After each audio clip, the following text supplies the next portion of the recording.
Akala ng marami, matatapos na ang career niya matapos ang sunod-sunod na kontrobersya, injury, at pagbaba niya hanggang 17th pick sa PBA draft. Marami ang nagsabing overrated siya. Marami rin ang nagsabing mas sikat siya sa showbiz kaysa basketball. Ngayon isa siya sa mga scorer ng Phoenix Fuel Masters habang patuloy na hinaharap ang mga hamon sa PBA. Pero paano nga ba siya umabot sa puntong ito? Si Richie Paulo Uy Rivero ay ipinanganak noong May 25, 1998 sa Ilagan, Isabela. Ang kanyang ama ay isang strength and conditioning coach, kaya bata pa lamang ay nasanay na siya sa disiplina at matinding ensayo. Doon nagsimula ang kanyang pagmamahal sa basketball. Habang lumalaki ay lalo ring nahasa ang kanyang bilis, athleticism, at kakayahang tumalon ng mataas. Mga katangiang kalaunan ay naging trademark ng kanyang laro. Nang lumipat siya sa Maynila, ay nag-aral siya sa LaSalle Green Hills. Dito siya unang sumikat bilang isa sa pinakamagagaling na high school basketball player sa bansa. Kilala siya sa kanyang explosive dunks, mabilis na fast break, at Eurostep na madalas maging highlight sa social media. Isa sa kanyang pinakamagandang laro ay ang 40 points at 10 rebounds laban sa Lyceum. Dahil dito ay mabilis siyang naging isa sa pinakaabangang college prospects sa Pilipinas. Noong 2016 ay naglaro siya para sa De La Salle Green Archers sa UAAP. Bilang rookie ay agad siyang naging bahagi ng koponang nagkampiyon. Ngunit noong 2017 ay tuluyan siyang nag-breakout matapos mapanalunan ng UAAP Most Improved Player Award at mapabilang sa Mythical 5. Dahil sa kanyang exciting na laro ay mabilis siyang naging isa sa pinakasikat na student athletes sa bansa. Kasabay ng kanyang pagsikat sa basketball ay nagsimula rin ang kanyang career sa showbiz. Sunod-sunod ang commercials, endorsements, television guestings at maging ang paglabas niya sa ilang pelikula. Pero bago po ang lahat, baka pwedeng palike muna ang video na ito. Isang simpleng click lang, pero malaking tulong yan sa aming mga content creators para makagawa pa ng mga kwentong gaya nito. Maraming salamat po. Dahil dito ay lalo pang lumaki ang kanyang fanbase, ngunit kasabay rin nito ang pagdami ng mga taong sumusubaybay sa bawat kilos niya, maging sa loob man o labas ng basketball court. Noong 2018, ay dumating ang isa sa pinakamalaking pagsubok sa kanyang career. Bigla siyang nag-leave of absence sa De La Salle University kasama ang kanyang kapatid na si Prince Rivero at si Brent Paraiso. Lumabas ang iba't ibang ulat tungkol sa hindi pagkakaunawaan sa endorsement policies ng paaralan. Kasabay nito ay kumalat ang iba't ibang chismis kabilang ang maling aligasyon tungkol sa droga. Upang linisin ang kanyang pangalan, ay naglabas si Richie ng hair follicle drug test na nagpakitang negatibo siya. Gayunpaman ay hindi agad nawala ang mga batikos at naging malaking usapin ang kanyang pag-alis sa LaSalle. Kalaunan ay inanunsyo niyang lilipat siya sa University of the Philippines, Diliman. Isa itong malaking balita sa UAAP dahil mula siya sa LaSalle ay lumipat sa UP. Sa UP ay naging mahalagang bahagi siya. Noong 2022, ay tinulungan niya ang Fighting Maroons na wakasan ng 36 years na paghihintay sa kampyonato matapos talunin ang Ateneo sa finals. Dahil dito ay naging kauna-unahang manlalaro sa kasaysayan ng UAAP na nagkampiyon sa dalawang magkaibang universidad, ang De La Salle University at University of the Philippines.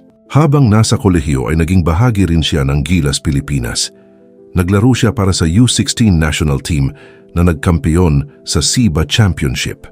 Naging miyembro rin siya ng Gilas Cadets at Gilas Pilipinas 3x3 team, kung saan kinatawan niya ang Pilipinas sa iba't ibang international tournaments. Matapos ang kanyang college career, ay sinubukan niyang tuparin ang pangarap na makapaglaro sa ibang bansa.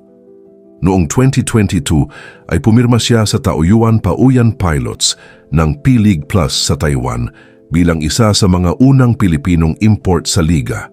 Malaking hakbang sana ito sa kanyang career dahil unang beses niyang susubukan ang professional basketball sa labas ng Pilipinas.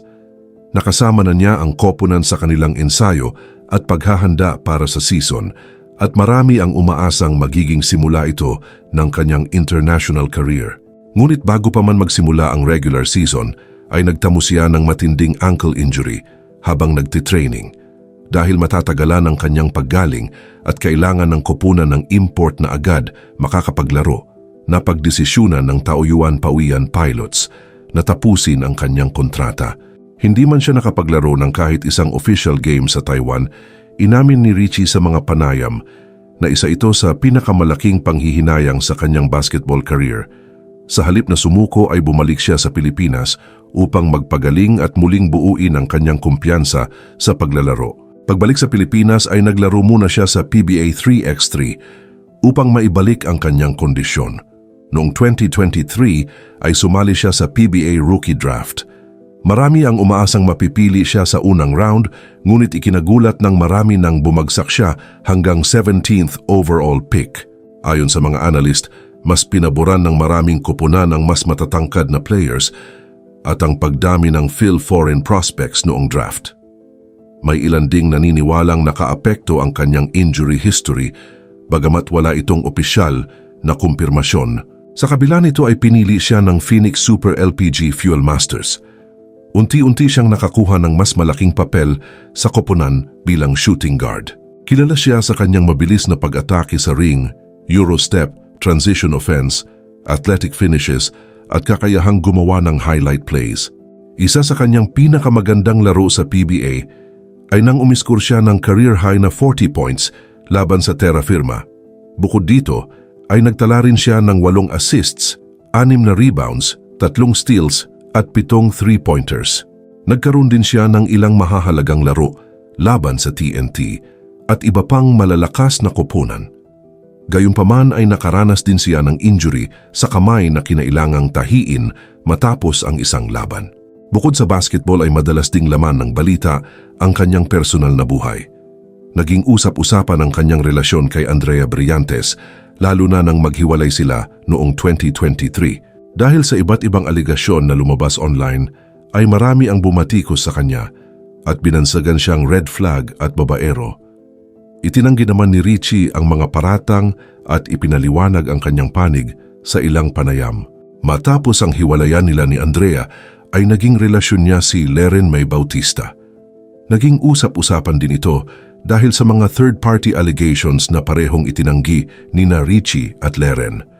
Makalipas ang halos 2 taon ay tuluyan ding naghiwalay ang dalawa. Sa mga sumunod na taon ay muli namang naiugnay ang kanyang pangalan kay Juliana Gomez, anak nina Richard Gomez at Lucy Torres Gomez. Nang kumalat ang mga larawan at video nilang magkasama, ay mabilis itong naging viral sa social media. Maraming netizens ang nagpahayag ng pag-aalala para kay Juliana at nagkomento ng mga katagang "Why Juliana?" at "Umayos ka na sana, Richie," dahil sa mga naunang kontrobersyang kinasangkutan ng basketball player. May ilan ding nagsabing hindi sila pabor sa tambalan ng dalawa. At patuloy na iniuugnay kay Richie ang kanyang mga naging issue sa nakaraan. Sa kabilang banda ay mayroon ding mga sumuporta sa kanila at naniniwalang hindi dapat husgahan ang isang tao batay lamang sa mga lumang kontrobersya. Hanggang ngayon ay nananatiling pribado ang kanilang relasyon at bihira silang magsalita tungkol dito. Sa edad na 28, patuloy na naglalaro si Richie Rivero sa PBA bilang miyembro ng Phoenix Super LPG Fuel Masters. Sa kabila ng mga tagumpay, injury at kontrobersyang kanyang pinagdaanan, isa pa rin siya sa mga basketball player na patuloy na sinusubaybayan ng mga fans at kritiko.